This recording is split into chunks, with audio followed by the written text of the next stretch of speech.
Hi everyone, and welcome to the latest episode of Supply Chain Talk. Delighted that you can join us today. My name is Duncan Brock. I'm a director here at the Chartered Institute of Procurement and Supply, and delighted to be able to host today's episode. It's going to be a really interesting discussion. As usual, we've got some great guests to bring to life the topics around supply chain, the challenges we're facing, what to do, how to do it differently. I hope that you get a lot from that and a lot of insights from our guests today. Last week was a really interesting one about talking about how procurement can improve and increase quality of life for everyone, really about the social impact that procurement can bring. Great discussion that we had there. And today we're going to come back and focus a bit more on supply chain leadership, the real challenges, the opportunities, I suppose, that we have to really lead in supply chain today, as we are front of mind for a lot of organizations, great interest in what supply chains do, how they work, how they operate. And so really interested to get the insights from our guests today. They're experts in procurement and supply chain. They're from different sectors and backgrounds, but also from different countries. I think we've got Canada, Italy, and Switzerland today. So a really international group that's going to come and join us today. So I'll bring them in a few minutes. Please do engage. Those of you who are joining us live, please do use the chat to comment, to add your thoughts and ideas around it. Say hello to people. So hello to Mark, hello to Eshwar for joining us. Thank you for joining us today. But also, if you've got specific questions for our guests, then please use the Q&A and put them in there. And I'll try and make sure that we have enough time to be able to address the specific questions you've got and get our guests to answer them appropriately.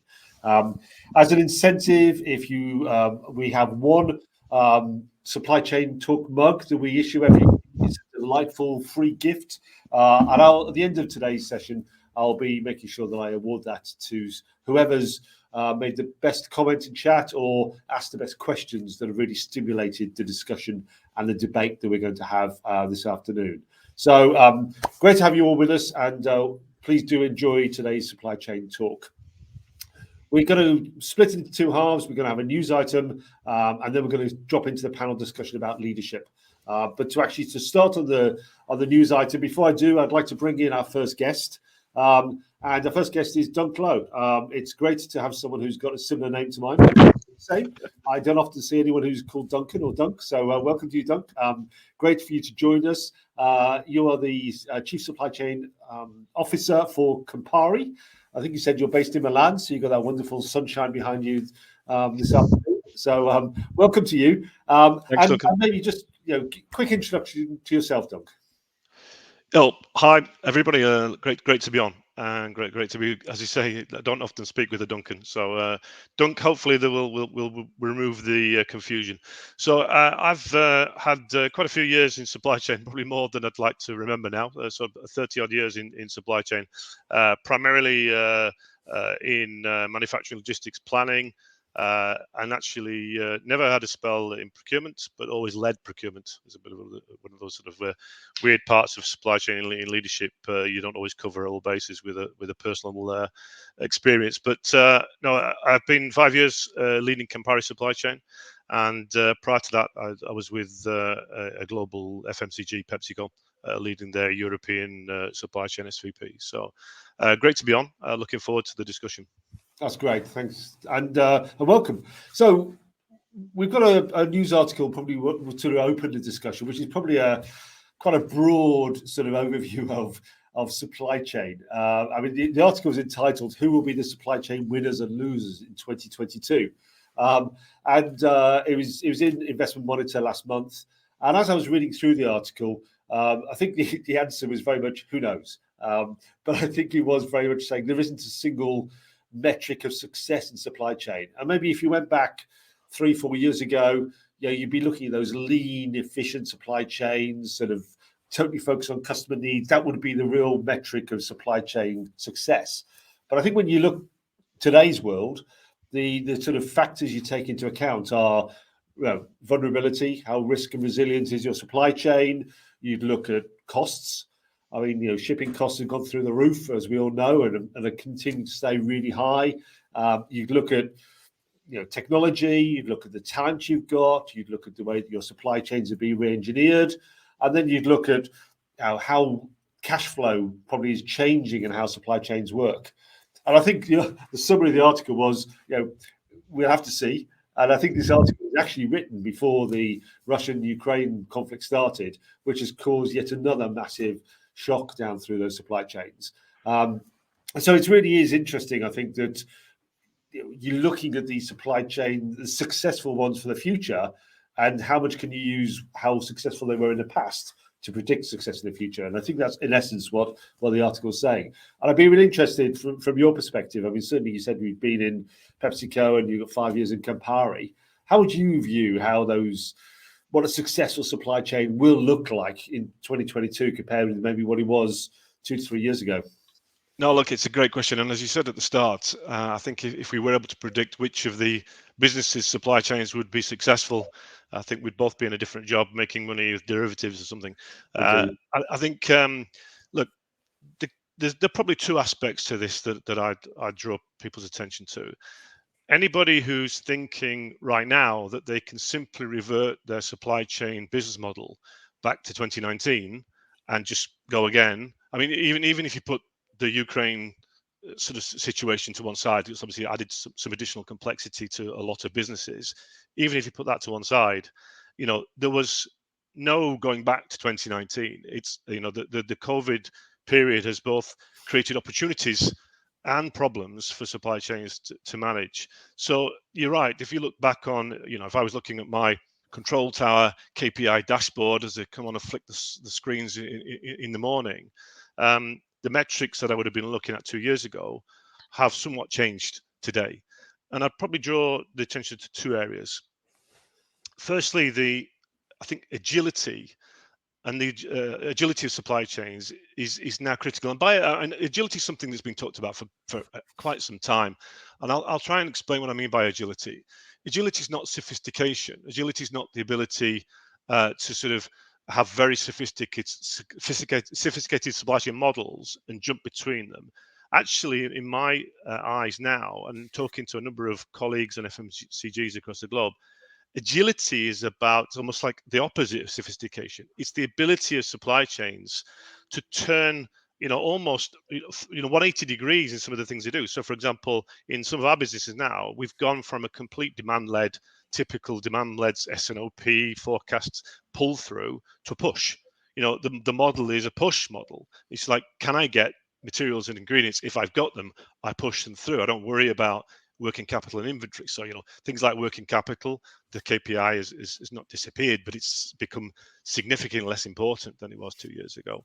So agility for people within supply chain to ideate their way out of volatility. And that comes into my second piece, which is the enabler for that. The biggest enabler for that for me is not technology, it's people. And if I look about how I'll talk about my own business in the last 2 years, we've been very, very successful within a highly volatile market. I don't have very sophisticated planning systems. We probably still need to update, but I've got very good people, not necessarily deep functional experts. I've got really great leaders who can ideate their way through complex, challenging situations and come up with solutions that solve for that week, that month. And so not quite ripped everything up that we had 2019, but certainly, have people who can actually look sufficiently ahead to be able to say, okay, that's not the normal process we use. We need to sort of pivot, and we need to use a different way of thinking. So those two areas, I think, Duncan. And I suppose when you're looking then at I suppose how you engineer or re-engineer your supply chains, because there used to be sort of huge investments in different sort of manufacturing bases, logistics hubs, ways of flowing materials through, certainly in FMCG. I mean, that sort of major investment model compared with that agility is probably quite a different, I suppose, business case, a different call on. Yeah, I think it's what's driving it's what's driving the sort of decision making now. And I think you're right. I mean, probably if we go back a number of years, we were outsourcing to Poland, or we were outsourcing to China, or we were sourcing from the Far East because the cost equation, made that business model the best one. Through COVID, I saw a lot of conversation about swap, pivot. That's the wrong model.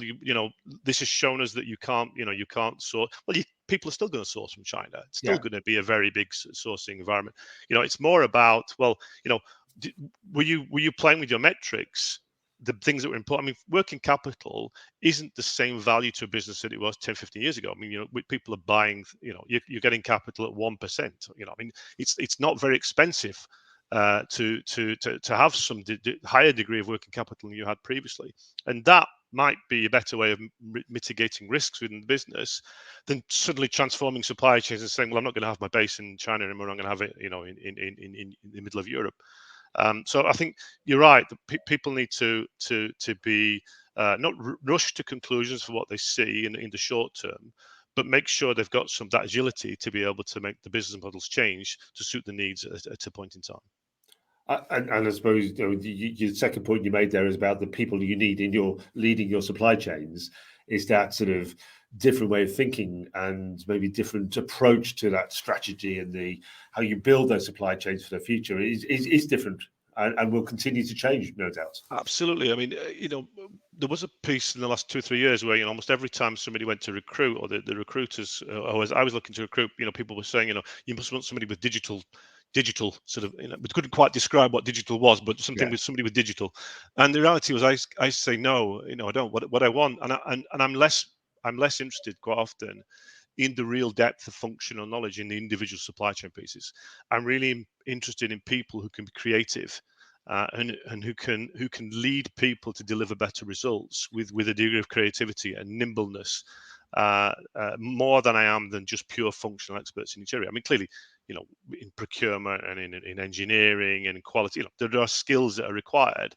But I think the subtle change in the balance of supply chain leadership, for me, is more about business leadership and the ability to understand what's happening in the business and provide supply chain solutions rather than just being an expert in your particular function. Yeah, no, definitely. I'm going to bring in our other two guests. Just before I do, there's a great question from Paul O'Neill. Will you be offering a bottle of Campari to go with the Supply Chain Talk mug for the winner? I can certainly offer a bottle of Campari, and probably might be able to go a little bit further as well. So. That's very kind of you. Thank you. So let's bring in our other two guests. We've got Alexa Cheetah. So welcome to you. She's the Director of Product Marketing at Kinaxis, based out in Canada. I think you said you're near Ottawa. Is that right, Alexa? That is 100% correct. Yes, I am based out of Ottawa. Not quite as sunny as it is for Dunk there, a little overcast and rainy today, but we can't all be in the sunshine all the time. So wonderful to be here. Thank you so much for the opportunity. That's okay. Welcome to you, and welcome also to Nick Dobney. He's a consultant. I think you're based in Geneva. Is that right, Nick? Yeah, that's correct. So you might be able to see behind me. It's a very nice, bright, sunny day here in Geneva, and actually not a million miles away from where Dunk is. I think in Milan. So right, just over the mountains. So exactly, just over there. so welcome to you, Nick. Well, welcome back. Thank you. Joined us before on Supply Chain Talk, so it's great to have you back in for this episode. And I'll give both of you a quick chance to do a quick intro to yourself, and then we'll come back to this broader topic of supply chain winners and losers for 2022. So Alexa, maybe introduce yourself first. Yeah, absolutely. So as you mentioned, I'm the Director of Product Marketing at Kinaxis. For those who aren't familiar, we are a supply chain planning vendor. We provide end-to-end supply chain planning services. Why I'm here today and why you want to hear from me today is really because I've spent the last 7 years with the organization talking to supply chain planners and leaders from across industries, across regions, companies of all sizes, about what the challenges they're facing in their supply chains are from a talent perspective, from a technology perspective, even from a change management and leadership perspective. So I'm really, really excited to bring some of those stories and some of the insights that I've learned from the many, many folks that I've had conversations with over the last, 7 years and more recently over the last 2, as it relates to some pretty substantial changes in the supply chain industry. That's great. Thanks, Alexa. And Nick, quick intro to you. Yeah, quick intro. Yeah, so I'm a procurement guy through and through, career of choice. And over the depth of my career, I've created procurement functions in Virgin Atlantic, the airline, and Kingfisher PLC, the retailer. And then most recently here in Switzerland, I've been working for a company, Puma Energy, and essentially transforming the procurement function from something that was highly administrative and task related and reactive into something that's far more proactive and business orientated. And today I find myself now in the consulting world where I'm supporting a global medical devices company, specifically on what they call indirects, what I call operating expenditure across Europe. That's great, thank you. And Nick, sort of maybe stay with you for a minute, because I mean, Doug was talking about the challenges in FMCG and the sort of the focus on supply chain and the way it's shaping and changing. And come back to the article about the ways the supply chain change, who were winners and losers in supply chain. I mean, what's your take on that, and your take on how these supply chains will continue to change as we go forward, and what you need to do to really impact them? Yeah, I think, and it was interesting listening to Dunk talk about, leaders coming in who are nimble and who can deliver change and bring the organisation with them and aren't stuck to kind of rigid ways of working. I think, I think for me, that ability to flex is really critical. And I think in terms of the supply chain side of things, the basics are always going to be what you go back to, which is, do I have a good picture of my demand? And if the demand is all over the place, I need to make some judgments about where I invest to deliver against the demand. And then you're into, inventory management, inventory flows. I think it would be reasonably easy to predict today that, given semiconductor shortages all around the world, people are going to be buying more semiconductors than they probably need. You get the classic bullwhip effect. And then if we sit here today and anticipate 12 months' time, the world may be awash with, for want of a better word, out-of-date semiconductors because we've bought too many. But you know what, you can't, how do you manage that? You don't, you've got to go with what your demand profile is telling you. I mean, but also, I suppose linked to that, you also maybe need to invest in levels of inventory that maybe in the past you would never have thought of investing into. I suppose that's your point. That's the point, and that brings in the challenge of obsolescence at some point. Now, of course, it would be crazy to start talking about obsolescence now when we're in a place of shortage. But if we project ourselves forward, I don't know how far forward, 6, 12 months, etc. If things settle, we're going to be in a place where there's going to be an overstock or there's going to be obsolescence. So, being commercially, put my procurement head on, being commercially nimble with our supply base and flexible with our supply base about how to manage that stock and the implication of that stock, I think is something that will differentiate, should we say, good leaders and good procurement function, good supply from the ones that do, really well. Yeah. And as you said, the winners and losers will be very different going forward based on that. But we're all going to make judgments, haven't we? And I suppose, Alexa, bringing you in here, I mean, as you started from your intro, I mean, that whole focus on proper planning and we all try and plan, whether or not we're all successful or not is a different case. But actually, that real focus on planning, that must be changing quite significantly now from where it was, you said, sort of 5, 6, 7 years ago. It is, absolutely. We're seeing a huge shift in the way that companies are wanting to plan. And it really kind of pings off of something that Duncan was saying earlier, that despite the fact that I'm working for a technology vendor, you're about to hear me say something that might be a little bit shocking, and that it's not about the technology. It actually is about the people. Duncan is 100% correct there. I 100% agree. It is about the people and the processes behind them. And that's where we're seeing some pretty significant shifts with companies who are striving for that agility that Dunk mentioned. That really is the category of companies that are winning, I'll say, in 2022, are those that have been able to adapt and achieve that agility. And that starts with perhaps shifting some fundamentals in planning. We're no longer siloed. Planning isn't going to take you where you need to go. Working in a bunch of disconnected systems, planning one portion of your supply chain in isolation isn't going to give you the agility you need to succeed going forward. So you really have to start with those basics, and some of the basics from a planning perspective, at least, are fundamentally shifting. We're siloed planning, cascaded planning is the way of the past. It is not the way that's going to carry people forward to the future.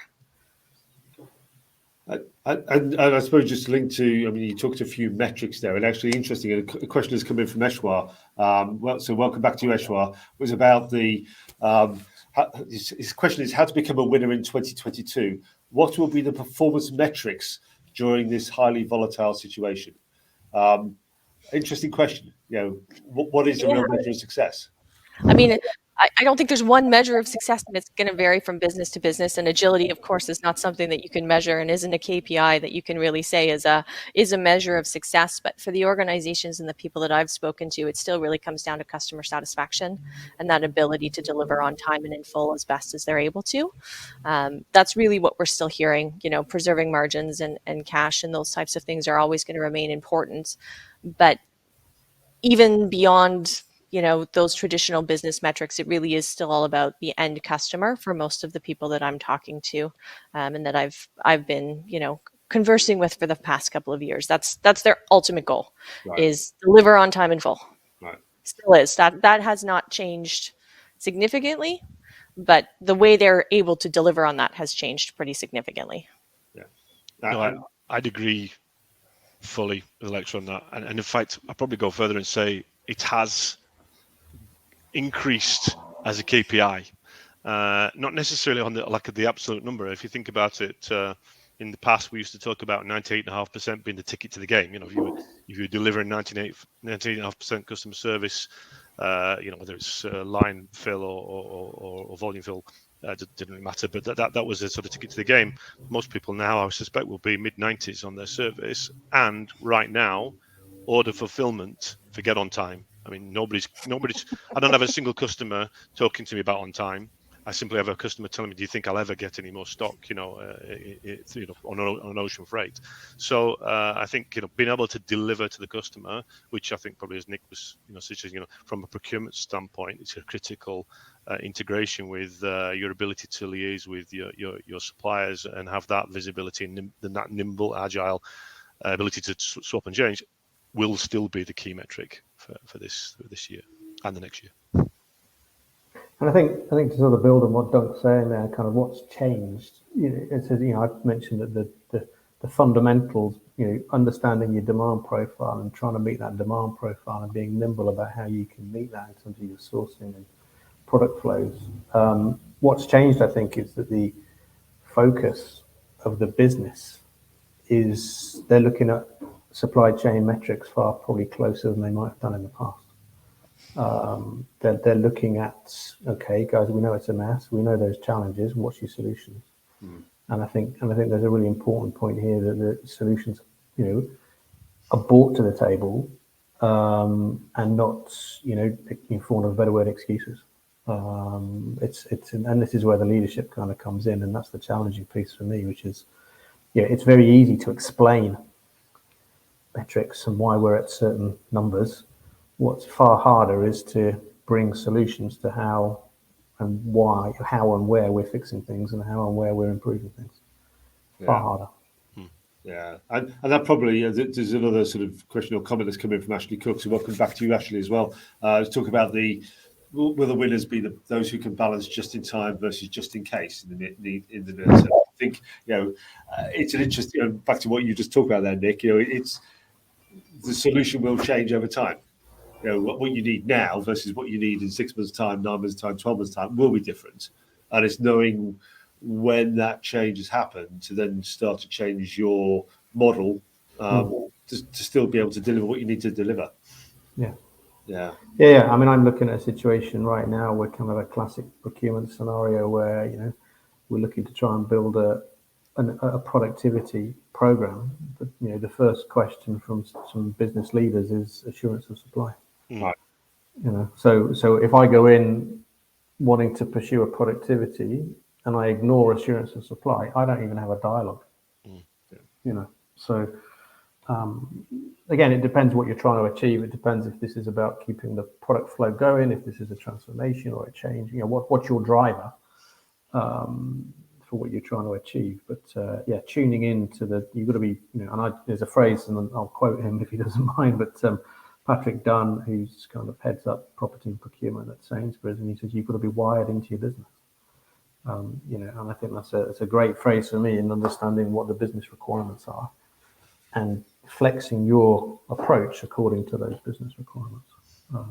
So yeah, things are going to change again in the future. We know that, but right now, as Duncan said, it's like it's not about time; it's about can you even get it. Yeah.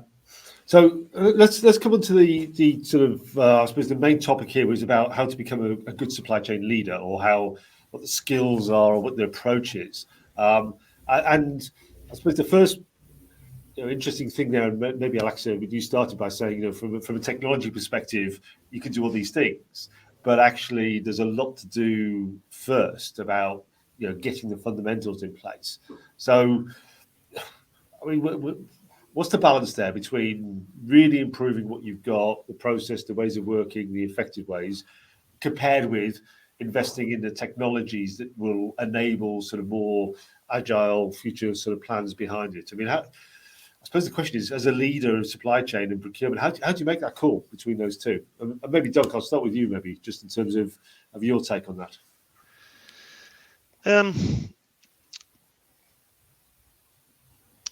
Look, I think that supply chain leadership, if you look at it from a pyramid, goes from quite, sort of relatively functional leadership up to more business leadership.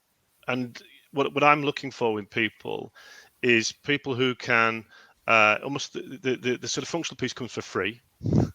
And what I'm looking for them is their ability to balance what they see in the business in terms of processes, what's broken, what's not, the ability for capability, the capability gaps, and then technology, to be able to bundle all that together and deliver solutions. I see there's a question here about transforming from a rigid, admin heavy, to how do you get people to persuade the money? Well, it's very, very simple. Anybody who comes to me that shows a clear financial business case, I give them the money.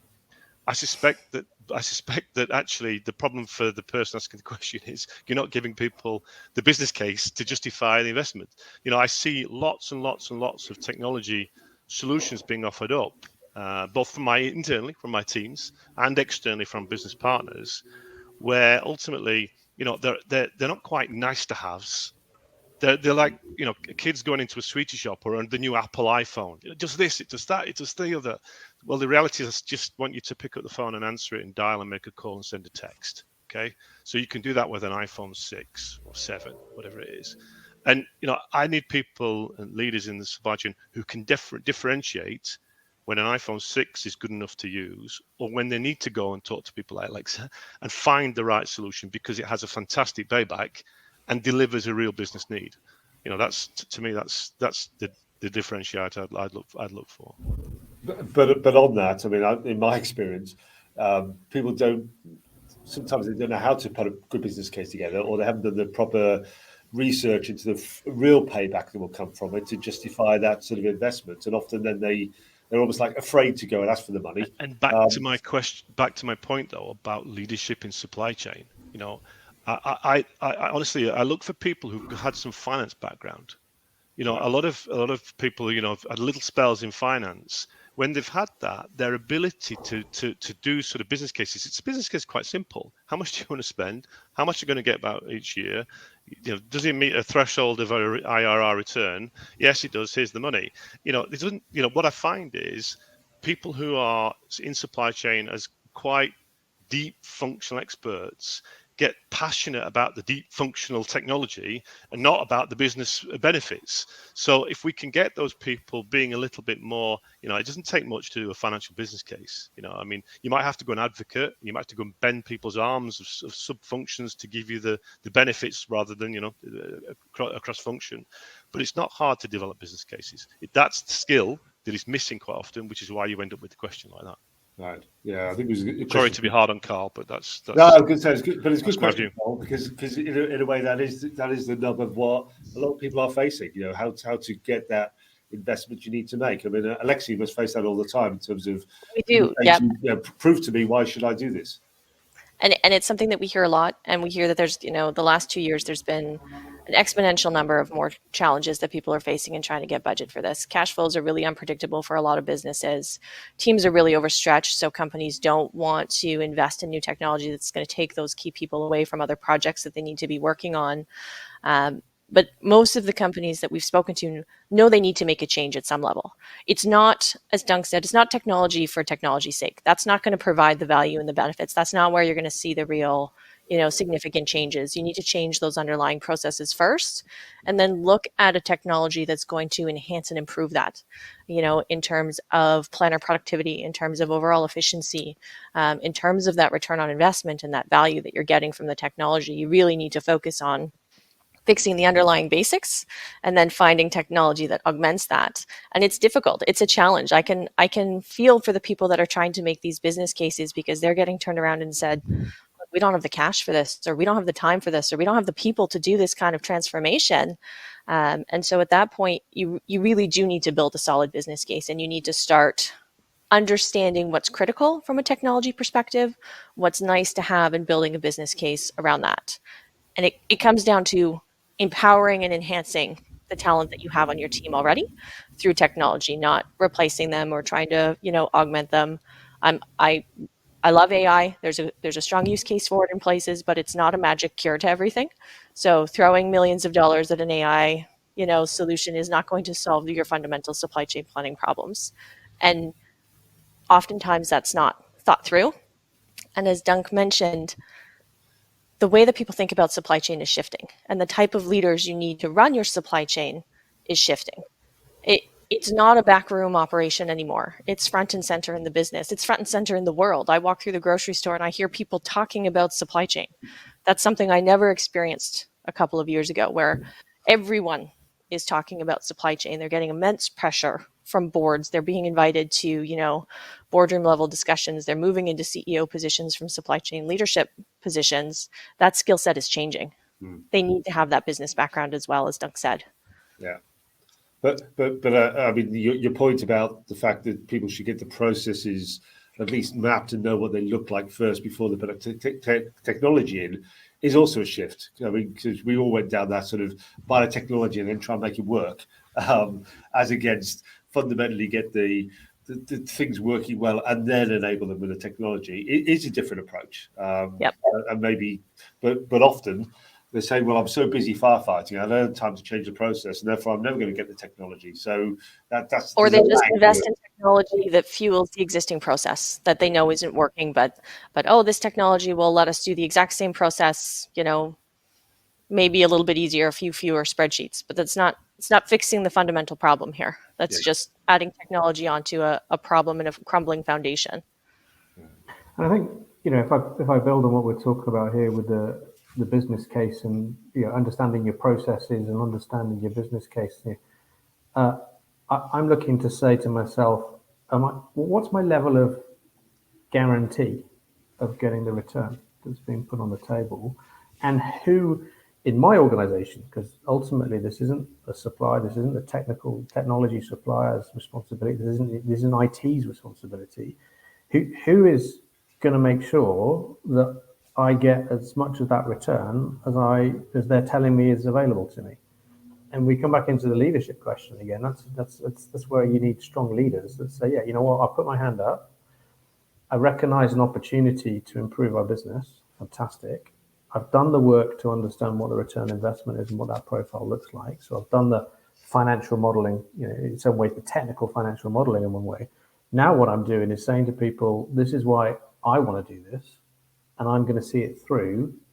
And as much I'm looking to have confidence in them as an individual or representing a team, but to get on and deliver the return on investment. And so, do we, particularly in procurement, do we have those skill sets for creating the business case? Do we have the skill set for influencing the organization to accept the business case? And do we have the skill sets in terms of leadership that says, you know what, I'm going to do everything I can to make sure I get that return on investment. Yeah, and I think that the last bit there, Nick, is probably the one which I've certainly seen hold people back because they're not prepared to say, and I will follow this through and I'll make sure those results do come through. And therefore, the business case probably isn't as compelling because people won't take the ownership of it. We've all lived through ERP implementations, P2P implementations, source to pay implementations, guaranteeing X number of heads of saved, but you never see those heads ever come out of the business. We've seen those and we lived through those, but I think that your point there is the leadership is, I'll stay around and I'll see this all the way through. I mean, yeah, I think in defence of the ERP upgrades, I think I think there's a sort of general acceptance now in businesses that they don't really give anything. They give you a platform to do other things. Right. So I think because I think it's a good point, Duncan. I mean, in the past I was always listening to the SAP upgrades or the next version of Oracle that was going to save X, Y, and Z, and never saved anything. Actually added cost, probably added more opportunity, but added cost initially. So I think it's the stepping off that, with perhaps the sort of solutions Nick was talking about, those bespoke, nimble solutions that give you the benefits.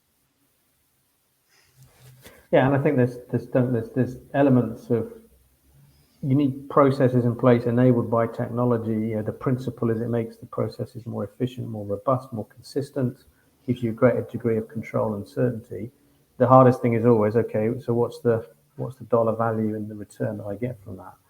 And in some ways, again, it comes back to having faith that your function, your business can do better with the building block in place than without it. And I think that's where the kind of the grey, should we come in, the fluidity in understanding the return on the investment comes in. I'd add that it comes down to managing the change properly too, from a leadership perspective, because you can champion it, you can say we're going to do it, and then if you're like, okay, we're done, and you're hands off and you're not properly managing that change across your team, the technology implementation will fail. We've all seen it. I'm sure everyone on this call can cite multiple cases where someone has invested hugely in technology, even outside ERPs, in advanced planning systems, that have ultimately failed because the end planners, the end users won't adopt them because the leadership wasn't there to coax them through the change properly. They just said, we're ripping out this new stuff, the old stuff, and we're shoving in this new stuff, and off you go, enjoy your new tools, hope it works out. And it doesn't. If you don't properly manage that change, your technology implementation is going to fail, and you're not going to get that return on value. You're not going to see those numbers that were promised in the sales pitches and those types of things from the vendors because you just let it fail as a leader. So, and I suppose that links to one of the topics we're going to talk about, was the key components of a supply chain leader. I mean, we've already sort of talked about the ability to think strategically, build a good business case, drive it through, sort of think agile and vary the model as you go through. You just added one there, which is managing the change. Managing the complexity of the change all the way through. I mean, those are. But they're business skills, aren't they? I mean, I think back to your point earlier, Doug. The functional skills are almost like a given. It's the business leadership skills that really now are. Well, it's interesting, Duncan. There's a question there from Ashley about and it's a question actually I've probably seen over 20 years, which is there always and having gone from not and now being a C-suite person, this. I'm always looking at myself now. Am I in the paradigm shift, or do I need to paradigm shift? The actual answer to the question is the answer is the same. There is no such thing as supply chain providing value drivers, because ultimately you need to be able to flow through any competitive advantage that you're delivering or investing in supply chain back to the bottom line. There's no way of getting about it. If it doesn't do that, then ultimately it's not generating value for shareholders. So I'm not saying it has to. The initial initiative has to have a direct cost saving, but it has to link and flow through to benefits, greater revenue, cost reduction, whatever. So there is no paradigm shift required in C-suites, because that core fundamental exists. Value is actually still bottom line, top line, whatever you're measuring your business by at that point in time, value. And that's why I think in supply chain leaders coming through, that ability to look at the broader business and not be so focused on, well, if I could do this, I can get this metric up in supply chain higher. It's actually by doing this, I influence the bottom line, which ultimately, for most businesses is key measurements, one of the key measurements. Yeah, which I mean, Nick, you touched on that a bit earlier about there's no way you can put that case together for efficiencies or improvements if you don't have risk and resilience covered, and if you can't actually get the assurance there. So it ultimately that's value, isn't it? That's a way of measuring real value from that supply chain. It's still dollar. And I think just building on what we've discussed here is is this about a paradigm shift in the C-suite? Is it about a development of capability and competence in the supply chain and procurement to better align and talk the language of business and what the business in its broadest sense needs, not the functional expertise? As Duncan says, it's like you don't want to be flippant and say, I don't need it. Of course you need it, and you need that deep functional development, that level of detailed understanding of how things work. But fundamentally, if we stay focused on that detailed functional development, we're not talking the language of the business. We're not able to influence the business. So I think I'd flip Ashley's question. Sorry, Ashley, we're completely rewriting your question. Good question. But I'd turn the question on its head and say, isn't this more about supply chain and procurement leadership having to demonstrate its thorough understanding of how to get change made in the business? Exactly. Yeah. Right. And I think it's not a paradigm shift that I'm seeing, but what I'm seeing from the C-suite and what I'm seeing at our customers and what I'm hearing from prospects is the level of attention that the C-suite is paying is increasing exponentially. As headlines get splashed around about companies that are failing to meet demand and customer satisfaction levels at all-time lows, and everyone I'm sure in their personal lives has experienced some kind of shortage on something that they were hoping was going to arrive and didn't. We're starting to see the C-suite get a lot more involved in supply chain decision making from a technology standpoint, from an investment standpoint. They recognize the value that supply chains are bringing to the organization. To Duncan, Nick's point, the supply chain has always been tied to business metrics and driven those metrics for organizations. But now the C-suite's really paying a lot of attention to that and is really saying, okay, we know there's a problem with supply chain. We've heard enough about it. Our investors have told us, the news has told us, we're seeing it everywhere. They're really starting to scrutinize what's happening within their own supply chains at a level that they previously weren't getting involved at. And that's what we're starting to see. So that's the shift I'm seeing from the C-suite, is the level of attention that they're paying to supply chain that perhaps they didn't before. They kind of took it for granted. Yeah. And certainly we're seeing a lot of organizations, you say, waking up to the fact that they've actually got a supply chain and how exposed they are to those changes. And I suppose there's probably two questions that's come in from Eshwar as well. He's obviously a prolific question writer. One was around how do you plan capacities to meet demand based on geopolitical aspects and collaborations in there, and quite a specific one on technology, which was around will the use of technology be more in 2022 and these customs clearance challenges? Because obviously we're seeing a lot more sort of blockages almost within customs, and okay, I'm in England. We'll talk about Brexit till the cows come home, as it is. But fundamentally, it's that example of customs challenges that we face all over the world. And I was in a meeting earlier today with someone who we talked about the challenges in Africa and all the problems associated with even just trying to trade across Africa in that basis. So probably two questions there. One is around looking at the customs clearances and the challenges. Another one around that sort of how do you plan capacity and really plan it effectively. And I'll open it up to any of you. You can answer either of them or both of them. I think if I just jump in on the customs clearance in the Africa piece, Puma Energy's got operations in 18 countries in Africa. So we're building and developing petrol station service, gas stations in many countries across Africa. So getting materials in and out is a challenge we always have. And I mean, I'm not sure. What I'll share with you is, we'd get suppliers telling us, oh yeah, we can get stuff delivered to you in 7 days. And we would listen to them and say, And I bet you've told our stakeholders that you can get stuff delivered in 7 days. Okay, so how long do you think customs clearance is going to take into, wherever it is, into Accra in Ghana or into Malawi, into Zambia, wherever it was? Oh, yeah, no, we didn't include that.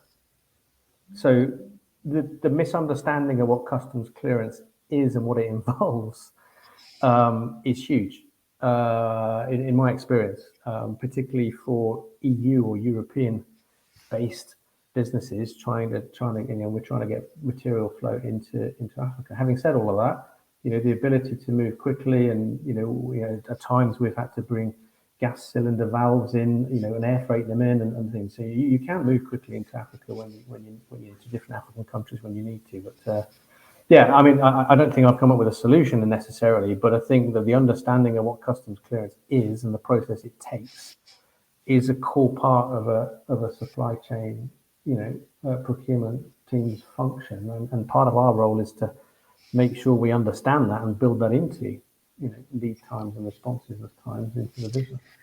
I'm glad you answered that one, Nick. You're welcome, Doug. You're welcome. I'm going to let you answer the other one because that's far more supply chain orientated. I'm not, customs clearance, new technology is not high up on my personal understanding. I think on the question of capacities and the changes in what we've seen in dynamics in the world, particularly I think there's a question of world freight, but those type of changes. I'm not sure there's particularly any strong advice you can give on collaborations. I think it's more about back to that, what's the key critical thing for your business? Is it, are you bothered about cost? Are you bothered about stock? Are you bothered about customer service? I mean, given a triangle of all of them, they matter, but you can't have all. So what are you going to compromise on? So for me right now, if I answered it, I'd say I'm doing anything I can to have raw material stock and finished goods stock and deliver. So if that means compromising on cost, and if that means compromising on other things, then I take those compromises. So it's not an easy answer to the question. You have to look at your business and decide what are the things you can play with, and then decide that I'm going to anchor all my effort into one. If you try and cover everything, you'll fail. So I'm going to jump on both questions. So I'll start with Dunk on where we just left off with the capacity side of things, because it is about trade-offs, but it's about being able to understand those trade-offs quickly, because business dynamics are changing, and what's important today for your business suddenly might be different a week from now, as things continue to shift rapidly. So that comes back to where we started our conversation today around the ability for agility and resiliency across your supply chain, and why that's so fundamental. So my response back would be, yep, there's a lot of challenges around capacity. You need to plan for it. You need to map supply and demand and understand how capacity plays into that, but you need the agility to pivot quickly. And then when Nick was talking about the customs piece, he mentioned lead times, and that's something that has been a big eye opener for me in the last few years, is that things like customs and that lead time isn't being properly reflected in people's plans. And I think, Nick, you mentioned that, that they don't have visibility on that side, and that needs to come into the planning phase. If you don't understand what your true lead time is for something, your plans are never going to make sense. If you have a supplier that's routinely late, if you have shipments coming in through customs that routinely take twice the amount of time as you thought they were going to be, your plans are failing from the get-go. And what I've seen from a lot of customers, even before COVID, is that they set those lead times and then they forget about them. They set them when they set up the supply chain. They don't go back and they don't think about it. And it's just kind of one of those givens. Oh yeah, that's always going to take 10 days. Well, that's maybe not true. And it's a lot less true today than it was 2 years ago, as those lead times are shifting rapidly. So companies need to remember to go back, take a look at some of those key fundamentals that they put in place when they, set up these pieces in their systems, and go, is that really true? How quickly can I change those lead times in my system and generate accurate plan when something does change? And that's something that a lot of businesses are starting to realize that they perhaps didn't have in place previously.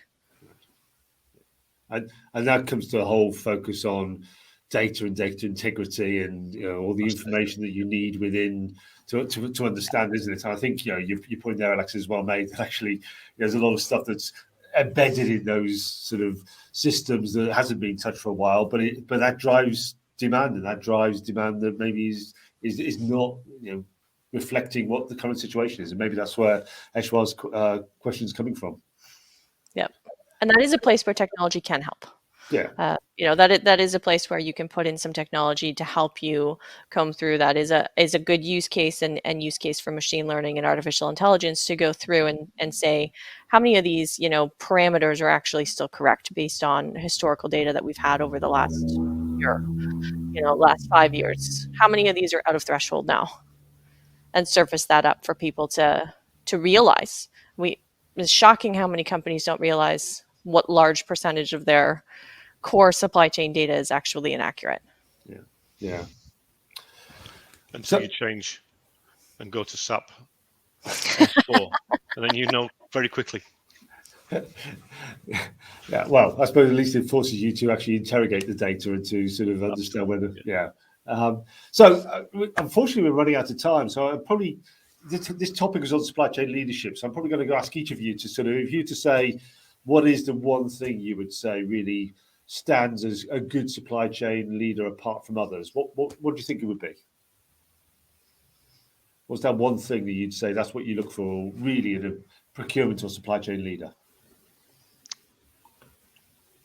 I'm going to say clarity of vision.